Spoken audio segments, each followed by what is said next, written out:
السلام علیکم ورحمۃ اللہ وبرکاتہ۔ امید ہے آپ سب خیریت سے ہوں گے۔ آج ہم سورۃ الاخلاص کے بارے میں پڑھیں گے۔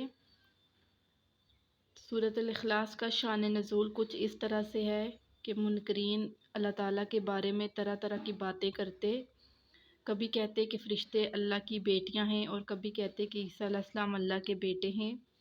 تو اللہ نے ان تمام باتوں کی تردید کے لیے سورۃ الاخلاص کو نازل کیا۔ اس کی فضیلت کے بارے میں آتا ہے کہ حضرت ابو سعید خدری سے روایت ہے کہ نبی کریم صلی اللہ علیہ وسلم نے صحابہ سے فرمایا، کیا تم میں سے کوئی ایک ایسا ہے جو رات کو تہائی قرآن پڑھ لے؟ صحابہ نے کہا، یہ تو ہمارے لیے بہت مشکل ہے۔ تو آپ صلی اللہ علیہ وسلم نے فرمایا کہ تم رات کو سورۃ الاخلاص پڑھ لو، یہ تہائی قرآن کے برابر ہے۔ دوسری حدیث میں ہے کہ حضرت عائشہ رضی اللہ تعالی عنہا سے روایت ہے کہ نبی کریم صلی اللہ علیہ وسلم نے ایک لشکر روانہ کیا اور ایک شخص کو ہمراہ بھیجا۔ جب وہ وہاں لشکر کو نماز پڑھاتا تو سورۃ الفاتحہ کے بعد سورت ملاتا اور پھر سورۃ الاخلاص پڑھتا۔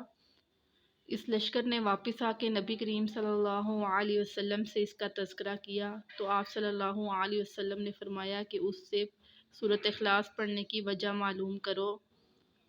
جب وجہ معلوم کی تو اس شخص نے کہا کہ یہ سورۃ الرحمن کی صفت ہے، میں اس لیے پڑھتا ہوں۔ تو نبی کریم صلی اللہ علیہ وسلم نے فرمایا کہ اللہ اس سے محبت کرتا ہے۔ ایک اور حدیث میں آتا ہے کہ حضرت انس رضی اللہ تعالی عنہ سے روایت ہے کہ انہوں نے نبی کریم صلی اللہ علیہ وسلم سے دریافت کیا کہ مجھے سورۃ الاخلاص سے بہت زیادہ محبت ہے۔ آپ صلی اللہ علیہ وسلم نے فرمایا، اس کی محبت تمہیں جنت میں لے کے جائے گی۔ اور وظیفہ اس کا یہ ہے کہ جو شخص گھر میں داخل ہوتا ہے اور السلام علیکم ورحمۃ اللہ وبرکاتہ کہتا ہے اور پھر سورۃ الاخلاص پڑھتا ہے، قل هو اللہ احد اللہ الصمد لم یلد ولم یولد ولم یکن لہ کفوا احد، تو اللہ تعالیٰ اس گھر میں فقر و فاقہ نہیں لاتا اور رزق کی تنگی نہیں کرتا۔ اور جو انسان روزانہ سورۃ الاخلاص کو 300 مرتبہ پڑھتا ہے، اللہ پاک جنت میں اس کا گھر بناتا ہے۔ تو چلتے ہیں اس کے ترجمے کی طرف۔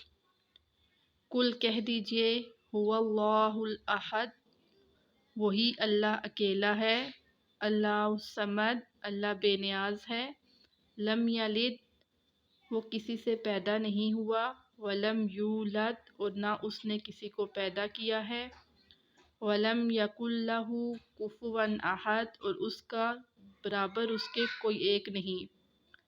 کہہ دیجئے اللہ ایک ہے، بے نیاز ہے، نہ وہ کسی سے پیدا ہوا، نہ اس نے کسی کو پیدا کیا، نہ اس کے برابر کوئی ایک ہے۔ اب یہاں پر اللہ تعالیٰ نے شرک سے برات کر دی کہ اللہ کی تو نہ تو کوئی اللہ کی اولاد ہے، نہ وہ کسی سے پیدا ہوا ہے، نہ فرشتے اللہ کی بیٹیاں ہیں، اور نہ حضرت عیسیٰ علیہ السلام اللہ کے بیٹے ہیں۔ تو اس کے ساتھ ہم اپنا درس ختم کرتے ہیں۔ اللہ حافظ۔